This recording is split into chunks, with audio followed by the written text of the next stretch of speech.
everyone, and welcome back. You're probably used to hearing Kieran's voice doing the hosting, but I thought this time I could give it a go. So welcome back to Kieran. I'm still here, don't worry. I thought I'd give this a go. So let's see how we go.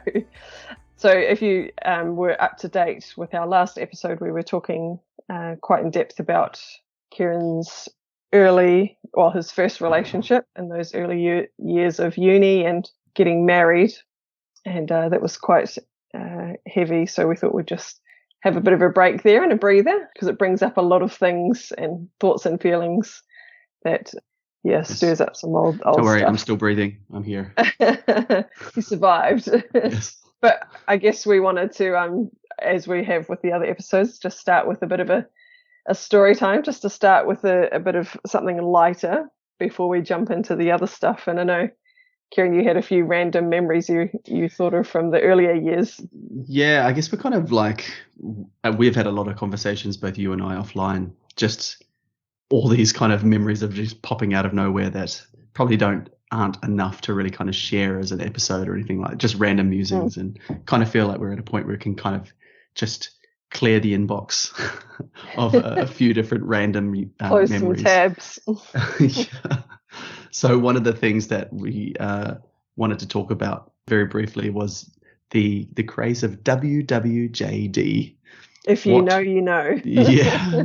What would Jesus do? And this was probably early 2000s, maybe, that it just kind of really took off. I don't know where it started. I feel like we need to insert here that song by DC Talk. What would people do when they hear that I would Jesus free? What would people do if they find out it's true?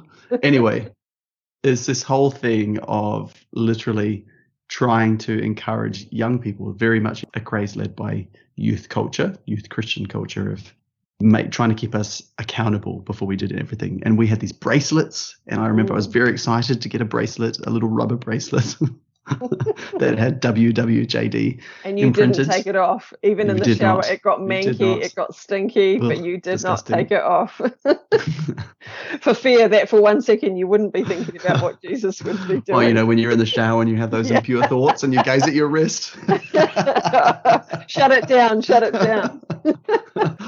So it was kind of really very closely connected with this purity culture thing that came in about that same time as well. How young people were just expected and somewhat manipulated to basically promise themselves to remain pure. And so this is they were different movements, but very related.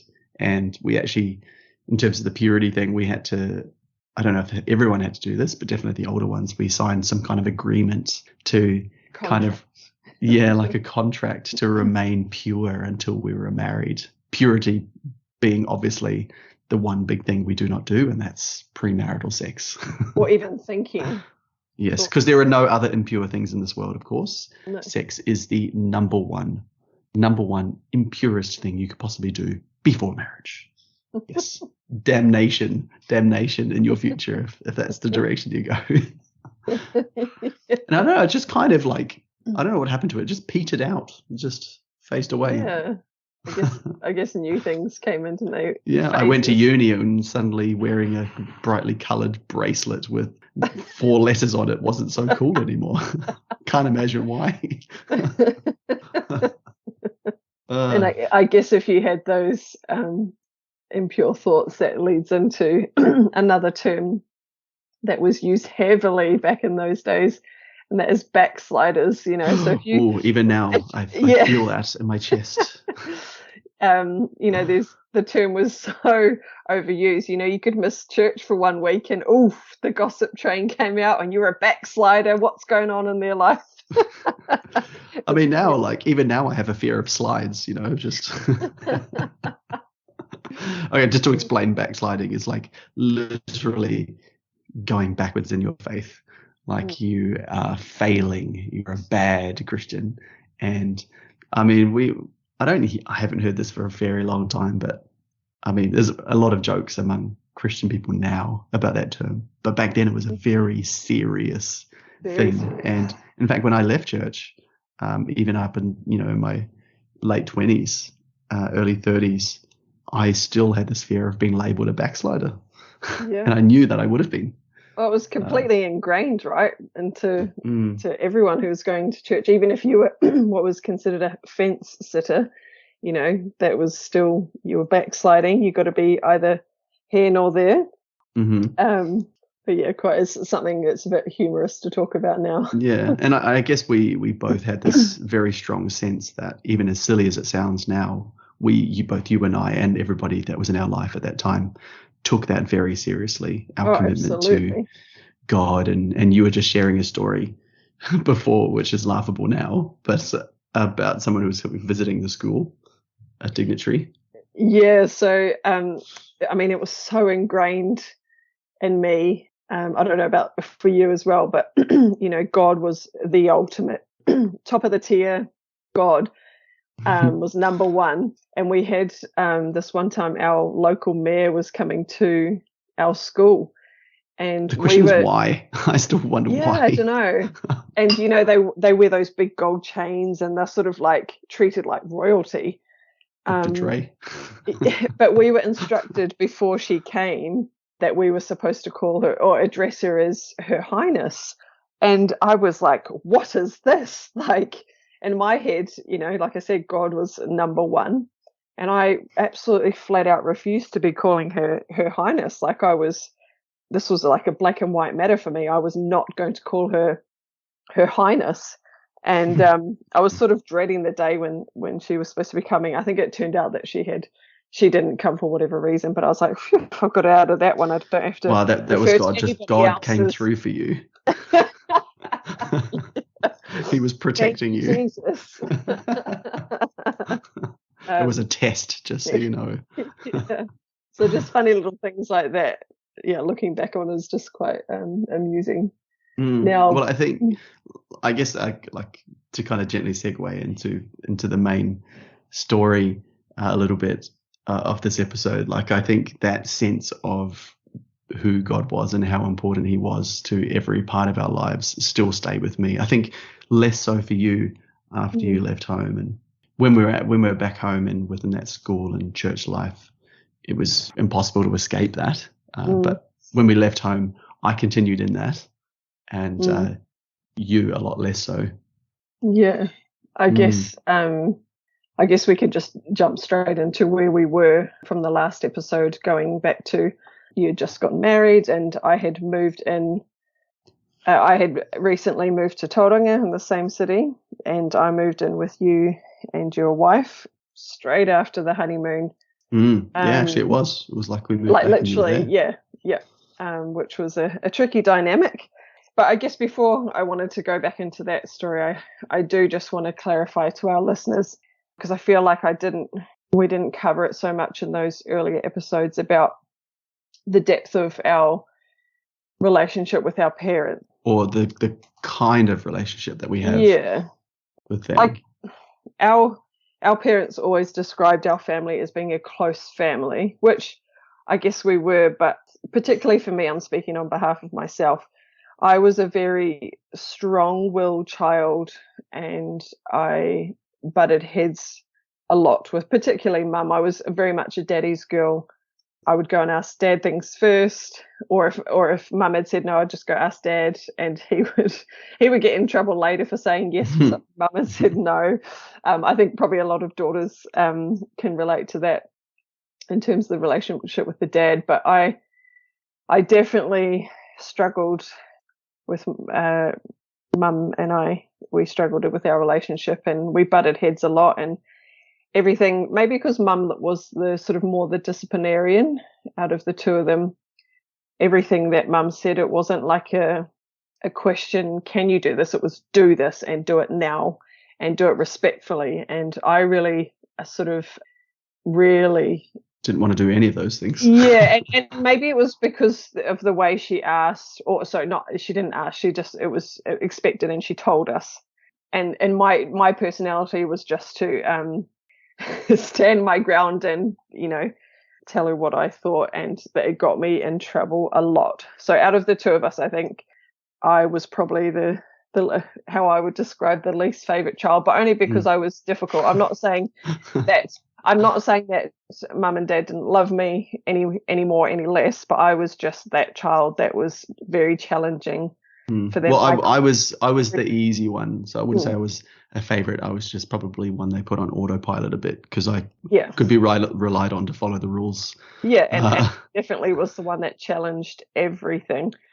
So I guess throughout the years that really has continued in a way, like even into adulthood, I still butt heads a little bit with mum. But I think like I guess what you're trying to say is like the way that the way that our relationship is characterized is that in this way it has followed us through both of our lives, because even though I was the easy child, it was mostly because I didn't want to rock the boat and I didn't want to bring any drama. I would just, anti-confrontational. So just go with the flow. And so to kind of swing it back to the story that we're in at the moment, this dynamic that we had with our parents, and even though when I was struggling so much, I never talked about it with them because we didn't have that close familial relationship that would have been really helpful at that time. Yeah. To help point out things that were red flags, or to just even be able to talk about stuff. Yeah. That was hard. But even, like I guess all those things, what we've talked about in previous episodes that I went through, again, it just probably added more tension and more separation between us because we didn't talk. We didn't talk about our feelings and what was going on in each other's lives, and we couldn't really be honest with each other. It just wasn't that kind of relationship. So I guess going back to how you got married, there was that sort of unspoken pressure from our parents that was the expectation. So as much as you didn't want to let people down or be judged, in the church, it was that same feeling from mum and dad as well.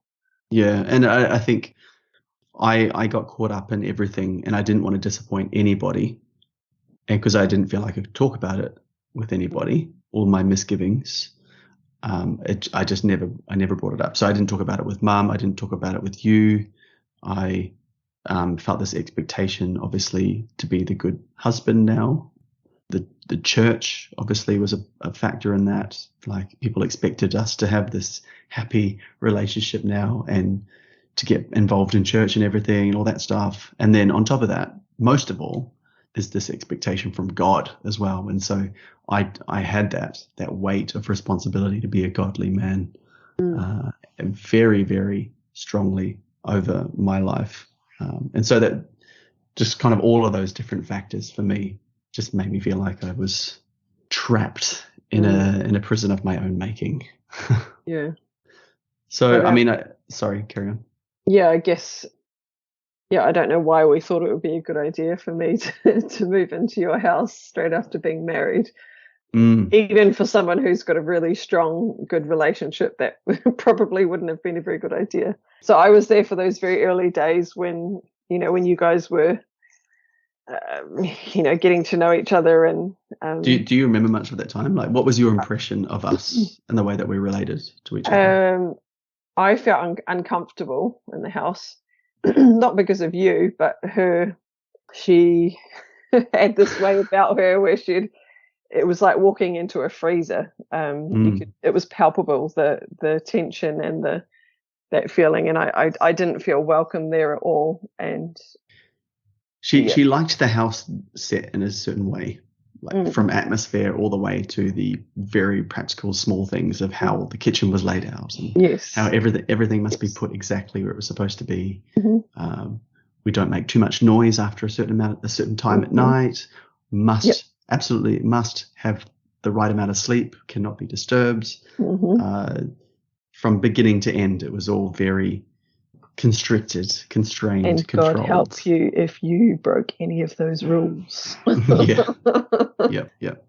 And so I didn't feel like I could tell you any of this stuff too, because maybe at the time I didn't realize you were probably feeling the same things that I was, but I didn't feel like I could go to you and be like, what the hell? Like, she just had a go at me because I didn't put the frying pan a certain way in the dish rack. Like, Um, You know what? One of the worst things was like if you scrubbed the non-stick pan with a yeah, I definitely with the got, scrubber. yeah, I got in trouble for that too, for sure. Oh Uh, dear.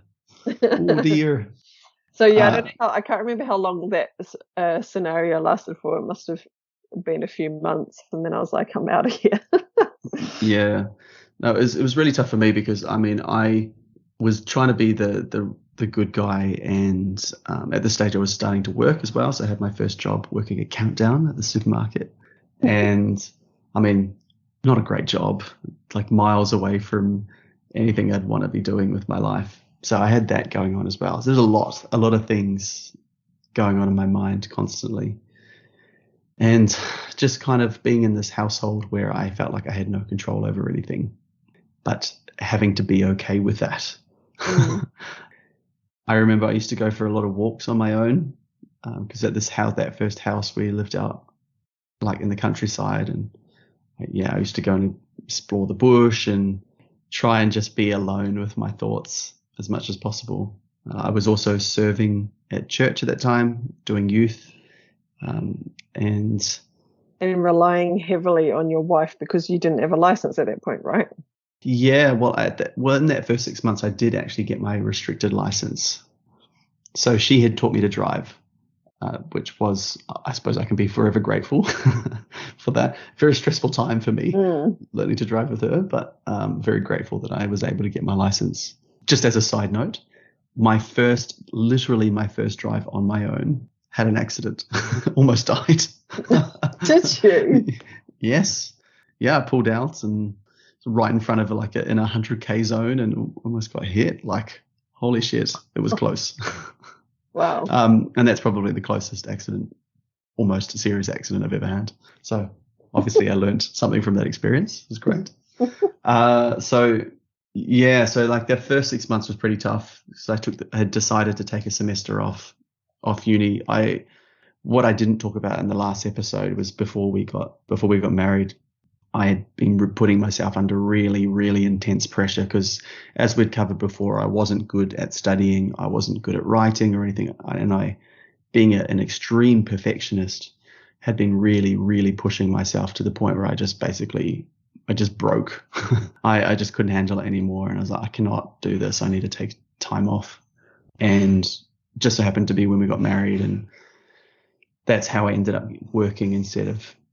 So my partner, she finished and became a qualified teacher, and she was able to start work while I was obviously hadn't finished uni yet. So that there was kind of like differing dynamics. It's like she had become the grown up in more ways than one. I was the one who was just constantly being looked after. And that became a constant theme actually for years. I always felt like I was behind, trying to catch up with her. Did she hold that against you? Not purposely so, I don't think. But money became a big issue.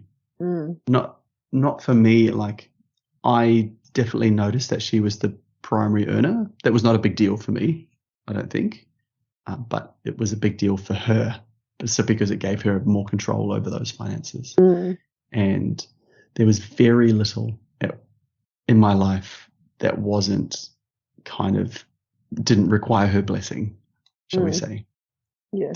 Through all different parts of my life, which was tough, like trying to settle in this new city and my own friends and stuff. And we ended up, most of the time we were doing things together, had the same friends, doing things with them together. And so I just lost escape. I lost my identity. I lost who I was as an individual. Yeah. Did you notice then in that first 6 months to a year any of what we described as the red flags, or were you still quite oblivious at that point? There were a couple of instances, and I don't remember what precipitated them, but so my partner had this whole thing from the very beginning that we must not go to sleep angry.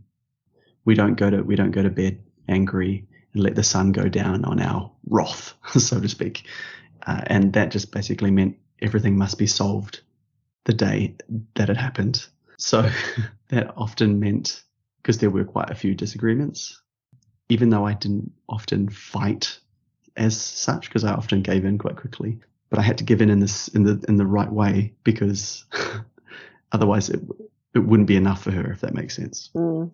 So there would be conversations long into the night until eventually I just gave in. Yeah.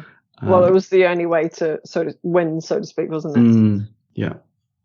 And I do remember in that first year, at least one time, we were on a trip on the road, and I'm just getting flashbacks. We were driving, and then she just kind of flipped out, like out of control, screaming and banging on the car and like hitting me while I was driving. And I just remember it being actually quite scary. And I've forgotten about this till now. It's just kind of come back to me, because this was the first time that this happened, and I would see this many times over the coming years. It was just like a moment of uncontrollable rage, and like she had all these things going on inside of her that she couldn't control, all these feelings, and she just had to let them out. She just would push them all out all at once. It's like the Hulk, the Hulk who all of a sudden becomes another being, and that's how it felt in that time. And I remember feeling very overwhelmed by that, and naturally I thought it was all my fault. So I had to kind of build bridges, and kind of, for the good of everyone, smooth it over like it never happened. And it set a little bit of a pattern. And in fact, I began to learn the signs early on so that we would avoid getting to those stages again. But over time, I don't want to skip ahead too much, but over time it just basically got harder to predict when things like that would happen. Can you remember what that was over, or was it just? It would have been something really minor. Really minor, and that just bubbled. I mean, everyone has different triggers, right? And there's a reason for these triggers. And for her, there were certain things, like if she ever felt like she was being rejected or lied to, or it didn't matter if that was the intention of the moment, or like if there were genuinely lies at play, it didn't matter. It was just how she perceived it. And so that was like a real trigger, and that would just change everything from that moment. Maybe that was past trauma for her coming back to bite her in the ass too. Well, I mean, we all have a backstory, and I think there's probably part of the reason I was able to handle this for so long is that I have a very strong empathetic streak in me, and I do my best to see things from other people's point of view. And I could see that, and I saw some of the stuff she'd been through and the challenges she's had with her own family, and I tried to understand that and explain it, and I excused it. And we all know now, though, you can't excuse. You can understand behavior, you can empathize with it, but you don't have to excuse it. Yeah. And so basically it was just me for years just excusing behavior that was just really unacceptable, to be honest. Yeah. And that those explosions also didn't only happen behind closed doors. They sort of began to bubble over into more public explosions. And she had it's quite scary being a witness of that too. So I can't imagine how you felt being on the tail end of that, but being just in the same room when she was having these moments was really intense and intimidating and scary. And they kind of grew in intensity over the years. So she didn't deal well with instability in terms of an environment and just life in general. If things were, no surprise, right? She tried to control every environment that she was in. and 100% can get it looking from the outside in, that when things start to spiral, then she would, as a response to that, also spiral out of control. And so she would do everything in her power. And you could see it when things were getting a little bit too stressful, like if there was, so, okay, just really as a small example, if we were, say, in a car and there were lots of different sensory things going on at once, so like maybe music was too loud, or busy traffic, or someone's talking, or we're having a disagreement, if you add all of those things, or even just a few of them, she would like lose it, and she just couldn't cope. It was like shut down everything. And actually for years I was actually unable to cope with a conversation and music in the car at the same time, because it would bring back those memories of like, oh shit, there's too much going on. I need to be prepared for someone flipping out. Especially if you're driving, to be aware of it, what could potentially ensue. Yeah. I mean, so there were many times where, especially in the car, was quite of an uncomfortable space, because there's so many things that can go on in a car journey, right? Yeah. But so I turned into, over time, I don't want to get too much into the nitty gritty of our relationship, because otherwise we'll just be here forever. But over time, I just it was just a collection of management responses to behavior, and there was no time to feel love and genuine connection, because I felt like I was always managing an event, a one long running event, where I had to be aware of, when you like manage like a literal event, you're trying to prepare for all the risks. Juggle everything, yeah. You're juggling all the risk stuff. Management, yeah. It's risk management. I wasn't allowed to manage practical stuff. So there was no room for anything else in the relationship, because it was like walking on glass all the time. You just don't know when it's going to break. And yeah, I mean, much later, at the end of the relationship, when I was seeing a therapist at the time, he also spoke with her, and he recognized that some of her problems at that time. And when he said to me, when we had separate sessions, he said to me, like, you must have felt like you've been walking on eggshells this whole time. And I think I almost broke down at that time, because that's exactly the acknowledgement, how I had felt. And it became normal for me. So further down the road, like I would avoid going out with friends and things, because like you said, her outbursts and things would at times more and more increasingly happen in front of other people. It would be something humiliating and degrading for you. So something about like getting into it with somebody else about something silly, or saying something inappropriate or uncomfortable, or it would be bringing me down in front of everybody. And I mean, if it's humiliating for anybody to be cut down to size by somebody else in front of people, but when it's your wife doing that, that's totally emasculating, in front of, like, dressing you down in front of other people, and it makes people talk, right, as well, so it's creating that extra drama. And I think I have inherited, at least at this time, that love of privacy from mum and dad, and I didn't want to talk about my dirty laundry in front of anybody. I mean, most people don't, but I didn't want people to know what was going on. No. And probably because maybe you were starting to realize that this wasn't normal too, and that other people might see the cracks. And that I found quite embarrassing, because I was always trying to keep a low profile, just trying to keep status quo in public. Not really seeing an end game to this, but hoping that it would kind of iron itself out at some point. And it must have been quite scary when you, say, for instance, had an event to go to, or even lunch or dinner with friends, and you're thinking, well, shit, what's going to happen this time? Like, I've got to be really, really careful. Well, 100%. Yeah. And that got worse over the years.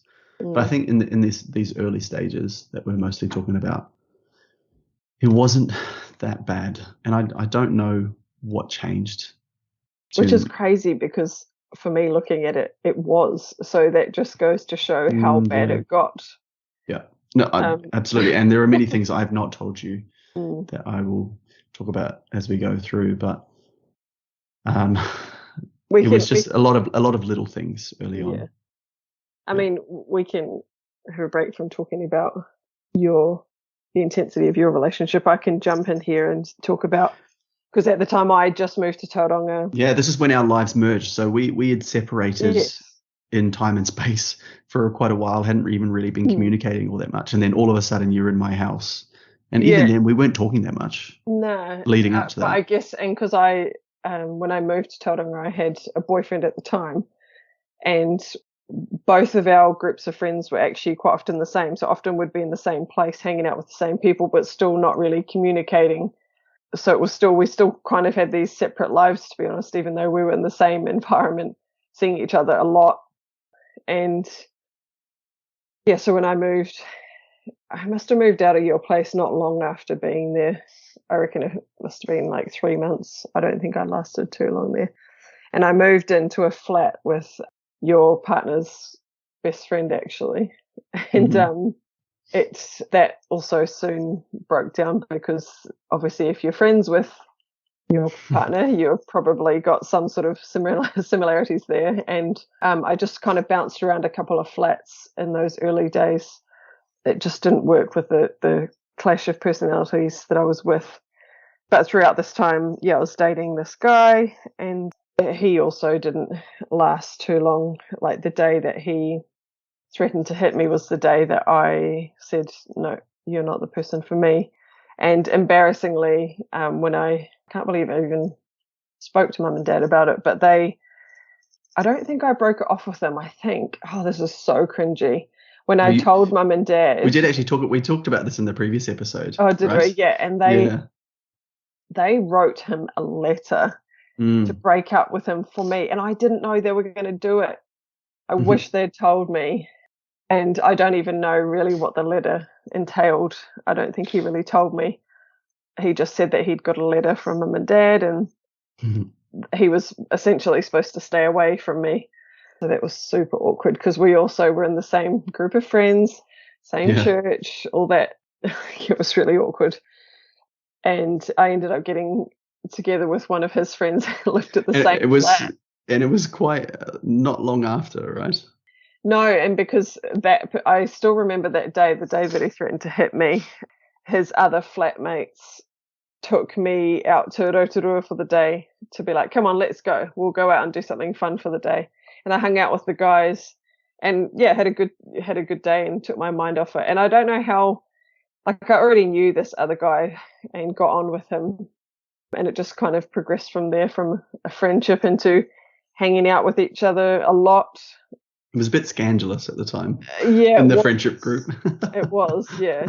I'm sure we were talked about a lot, but it was super awkward because obviously it was the same flat, but his was like a basement flat and had its own entry, so I could avoid bumping into my ex. But at the time, like that was probably quite cruel to still be coming round to the house and seeing him occasionally. But so, how long did you guys date? So we were only together like 6 months. So it was straight after. The next one. Oh. So the one who you eventually married. Yeah, so the first one I was with for 6 months. And then when I moved to Tauranga, it must have been not long after that I was with this next guy. And then we were dating for, I think, 2 years.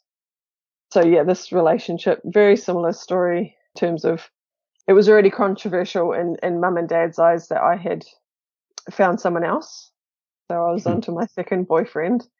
And I mean, I was always the one that was rebellious and controversial in our family, the black sheep. So no surprises there, I guess. But I really connected with this guy and we had lots of things in common, or I thought we did, because I was still young at the time. And I guess I didn't really know anyone that well in that city. And it was like I was shaping my personality to fit into his world, to try and fit in. So I say that we had lots of things in common, but actually since not being with him, I've done none of those things that we. You're actually very different. Yeah, very different. Even now, I know that. Yeah. Anyway, so that relationship lasted for quite some years, but we were, I think, dating for 2 years before we got married. But again, once we got engaged, there was a conversation from mum to myself about, you need to get married quite quickly. And she would never say the words like, so that you aren't tempted, But I mean, you guys had already slept together before anyway. Yeah, and I mean, she'll never know that because that would greatly damage her thoughts of me. You're damned. Yeah, well, yeah, I probably was long before that anyway, and even before him as well. So, yeah, I was definitely the rebellious one, and I was going to do what I was going to do. And so did you, when you were dating him, had you already talked about getting married? Like, was that a plan? I think it was just kind of expected. Like, we were boyfriend and girlfriend, and that was just the direction all boyfriends and girlfriends headed, right? You were heading towards marriage. And so I think it was about 2 years that we dated, and we originally were going to get married before my 19th birthday. No, before my 20th, sorry. And his mum's, I think, had some reservations about that. So she's like, do you think you could wait just a little bit longer? Mm-hmm. And so we ended up getting married like 2 months after I turned 20. So I was very young. Because he's he's quite 5 a few years. Yeah, 5 years older than me. So he was probably a lot more ready than I was. And yeah, so we got married in the February 2007. Gosh, that seems like a lifetime ago. And our story is quite different in the sense that he was very laid back, but almost annoyingly so. Like, he had sort of a wallflower personality, didn't do anything or have any motivation, or just quite frustratingly so. And even in terms of our relationship, there was no like passion or excitement or anything like that. It was just, we were mates, and we just. But it's funny, like from me, from the outside observing your relationship, I think from that point on, I wouldn't recognize it as it was back, at that time. But I think I was a bit jealous of the fact that you had a relatively easy relationship. It may not have been exciting to you, but at least it was comfortable. Yeah, and stable. And he had a good job, and he was probably a lot more stable in that sense, and someone you would probably hope as a young person to marry, like someone who's got their shit together. But he came from quite a dysfunctional family too, but he came out of it okay, I think. But he was very attached to his mum, very, very attached. So we saw her a lot, and she was quite opinionated too. Like, she liked me and we got on, but I think if anything was to go wrong, he would go running to her and she would stand up for him, even if he was in the wrong. That kind of relationship was, which was quite irritating at times, having a mother-in-law like that. But, you live and learn. Yeah. Yeah. So what was your relationship with, like, as a family, as in you and I, mum and dad? What was your impression of our family unit at that time? I feel like we all had quite separate lives, and we didn't really. Like, mum and dad used to come down to Tauranga to see us, but I feel like even then we were sort of quite far removed from, because we'd been living out of home a few years, and we had our own things going on, so it was kind of like we were quite disjointed. Yeah, I don't think we had much to do with each other. No. Like, even you and I didn't see each other often, even though we're in the same town. But I don't remember seeing mum and dad much at all during that time. Yeah, they probably came down less. I think probably in that first year or two, like your first year of uni, they probably came down quite a bit to see and support you through that tough year. But then I guess once we were both married, they didn't really. Which is normal. Like it's Yeah. normal progression of life, right? So I don't think I expected any less. Yeah. In fact, I think my expectations of them were probably very low. I was quite happy to be on my own. Yeah. Yeah. And I probably felt a bit the same, to be honest. So what were you doing? What were you doing for work, like when you first got married? So when I first moved to Tauranga, I was doing casual work in daycares, because I had trained as a nanny, but I didn't have a early childhood qualification. So I was just doing casual work, which was fine. I had a decent job and things were just going okay. Like they weren't going bad, they weren't going great. And in terms of like the church side of things, after we got married, we kind of stopped going to church as much, because we had these things called cell group, which was basically, I think we talked about this before in another episode, but young people coming together to discuss subjects or things in the Bible and getting together and just being Bible studies. Bible studies, but trying to make it sort of hip and fun. So we were going along to the cell group, which we enjoyed. It was quite a large group of people, young people. And there just came a day when the leader of the cell group asked us to stop coming because it was getting too busy, and they wanted room to invite this other new couple that had arrived in the church, and they were like, essentially they chose this other couple over us. So they chose us and asked us to leave. And we were both like, what the hell? Like, you're asking us to leave? And this point in my Christian journey is where it changed, because we were very hurt to be asked to leave this group, because we were probably the uncool one in that group.